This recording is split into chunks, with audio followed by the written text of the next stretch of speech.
Border Gavaskar trophy के दौरान रोहित शर्मा की कप्तानी पर बहुत सवाल उठाए गए, जिसके कारण बॉर्डर गावस्कर ट्रॉफी के 5 मैचों में 5वें मैच में रोहित शर्मा ने खुद को ड्रॉप ही कर दिया।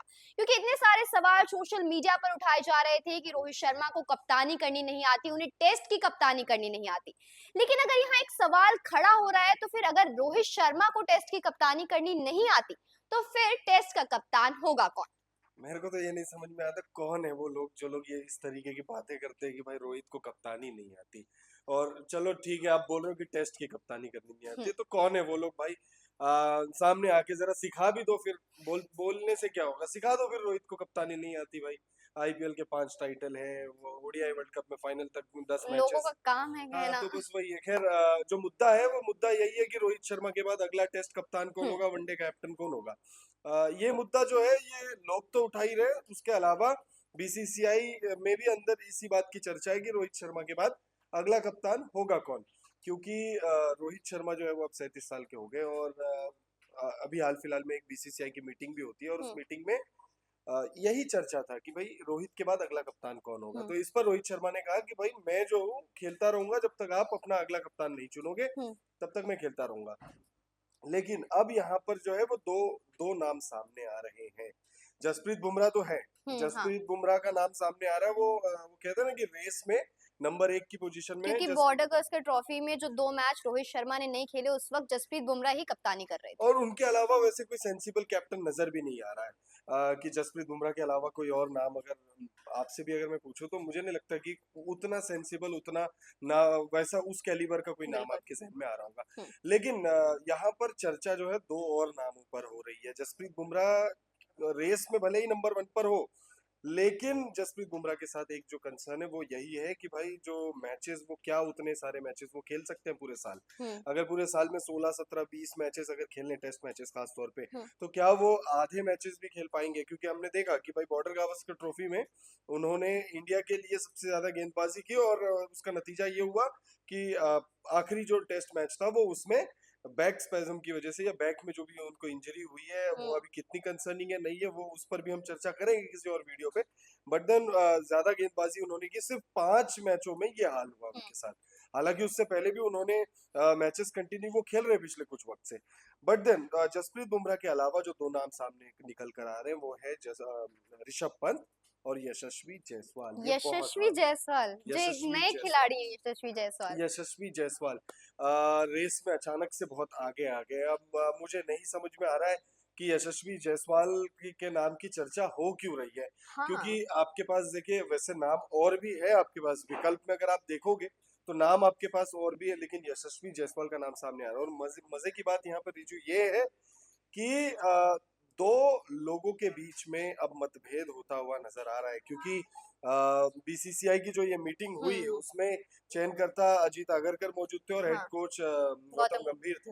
रोहित शर्मा भी मौजूद थे, लेकिन गौतम गंभीर चाहते हैं यशस्वी जायसवाल को टीम का परमानेंट वाइस कैप्टन बना दे, और अजय, अजीत अभी आगरकर चाहते हैं ऋषभ पंत। आपने नाम लिया यशस्वी जायसवाल टेस्ट कैप्टन हो सकता है, ये बहुत ही एकदम नया नाम निकल कर आया। क्योंकि अभी आपने ऋषभ पंत भी बोला। ऋषभ पंत का इंसान सोच सकता है, क्योंकि वो अनुभवी खिलाड़ी हैं, उन्होंने काफी खेले हैं, टेस्ट मैचेस खेले हैं और उन्हें अनुभव है। लेकिन यशस्वी जायसवाल एकदम से, जो कि नए खिलाड़ी हैं, ओपनिंग उन्होंने अभी शुरू की है, अभी वो नए खिलाड़ियों, अभी वो अनुभवी खिलाड़ियों से मिले हैं हाल फिलहाल में, और एकदम से टेस्ट कप्तान के लिए यशस्वी जायसवाल का नाम कैसे सामने आ गया? गंभीर क्या करते हैं, क्या सोचते हैं, वो गंभीर ही कर सकते हैं और वही सोच सकते हैं। मैं ये नहीं कह रहा क्या कि यश गंभीर की सोच सही में गंभीर है, या वो ऊपर ही ले रहे हैं सारी नहीं नहीं चीजें? नहीं, वो मुझे देखिए, मैं वही अभी जैसे इसी वीडियो हम्म। की शुरुआत में जैसे मैंने हंस के कहा था कि अगर रोहित शर्मा को कप्तानी नहीं आती तो आज जाके सिखा दो आप हाँ। लोग। जो लोग भी ये सोचते हैं कि रोहित शर्मा को कप्तानी नहीं आती है, वो जाकर रोहित शर्मा को कप्तानी सिखा दो। ठीक है, वैसे ही अगर कोई अगर ये कह रहा है कि गौतम गंभीर हम्म। सोचते नहीं है या जो कुछ भी है, तो भाई मैं वहां पर भी एग्री नहीं करूंगा। क्योंकि गौतम गंभीर ये वही खिलाड़ी हैं जिन्होंने टीम इंडिया को वर्ल्ड वर्ल्ड चैंपियन बनाया है। केकेआर को उन्होंने अपनी कप्तानी में मेंटोर। एज अ प्लेयर 2 बार चैंपियन बनाया है, और 1 बार एज अ मेंटोर हम्म। उन्होंने बनाया है। तो ऐसा कुछ भी नहीं है गौतम गंभीर ने जो अचीव नहीं किया है। वो सालों तक जो है उन्होंने बल्लेबाजी में राज किया। बतौर बल्लेबाज उन्होंने सालों तक वही राज अच्छी किया। बात होती है ना कि टाइम खराब होता है तो लोग इंसान पे ही सारे हाँ, आरोप लगा देते हैं कि इसे खेलना नहीं आता। जैसे रोहित शर्मा को कप्तानी करनी नहीं आती, गौतम गंभीर को कोच बना दिया है, वो कोचिंग नहीं कर पा रहे हैं। तो वही सवाल तो बहुत लोग हैं यार, दुनिया में इतने लोग हैं जिन पे देखिए सवाल की कमी नहीं है। गौतम गंभीर को अगर लोग ट्रोल कर रहे हैं तो वो सिर्फ एक ही उनके स्टेटमेंट की वजह से ट्रोल कर रहे हैं। वो जो कोच बने थे उसके बाद उन्होंने एक स्टेटमेंट दिया था कि हम एक ऐसी यूनिट बनाना चाहते हैं जो चाहे तो 4 दिन बल्लेबाजी भी कर ले और चाहे तो एक दिन में 400 रन भी बना ले। हाँ, उस आ, जिम्बाब्वे के खिलाफ जब हुआ था। हाँ, वो उसके बाद जो है उसके बाद से जिम्बाब्वे नहीं मतलब कोच बनने के बाद जो उनका हुँ, पहला दौरा था उससे पहले जो प्रेस कॉन्फ्रेंस होती है उसमें उन्होंने कहा था। तो बस उसी एक स्टेटमेंट की वजह से उनको ट्रोल किया जा रहा है और वो सिर्फ इस वजह से किया जा रहा है क्योंकि टीम का प्रदर्शन वैसा नहीं है। अगर टीम न्यूजीलैंड के खिलाफ व्हाइट वॉश ना होती, चलो सीरीज भी अगर हम हार गए तो कोई बात नहीं। लगभग एक दशक के बाद, एक लगभग नहीं, एक दशक से हम हारे नहीं थे घर अजय में। आपने अभी बताया ये स्टेटमेंट गौतम गंभीर का, तो उस वक़्त जब ज़िम्बाब्वे का टूर हुआ था, तो ये हमें देखने को भी मिला था क्योंकि रिंकू सिंह बैटिंग करते हैं। रिंकू सिंह ने बॉलिंग की, उन्होंने अच्छा प्रदर्शन दिखाया। तो जो गौतम गंभीर की उस समय सोच थी, उसमें सराहनीय भी काफ़ी मतलब तारीफ़ भी हुई थी कि जो गौतम गंभीर चाह रहे थे, वो हुआ भी क्योंकि रिंकू सिंह ने जो बल्लेबाज़ हैं, उन्होंने अच्छी खासी गेंदबाज़ी भी की है। लेकिन वही बात है ना कि टाइम टू टाइम हर चीज़ें वो रिपीटेडली नहीं चल सकती। एक बार चल गया, चल गया। हाँ, वही वही बात है। देखिए हर दिन आपका एक जैसा नहीं होता। हुँ, जैसे हम वीडियो शूट करते हैं तो भाई हर वीडियो हमारा अच्छा ही चलेगा। हो सकता है कोई वीडियो एग्ज़ैक्टली। आप मेहनत चाहे जितनी भी कर लो, मेहनत बहुत शानदार हाँ, वीडियो बना लो, कुछ भी कर लो, हो सकता है कि उस पे एक भी व्यूज ना आए और हो सकता है कि ऐसा ही मुंह उठा के कोई वीडियो कर लो और उस पे हो सकता है ये मिलियंस में तो आ आपने जाए। तो बहुत अच्छा एग्ज़ाम्पल हाँ, तो दिया है। वही बात है भाई। अब जाहिर सी बात है तो आपका दिन एक जैसा नहीं हो सकता।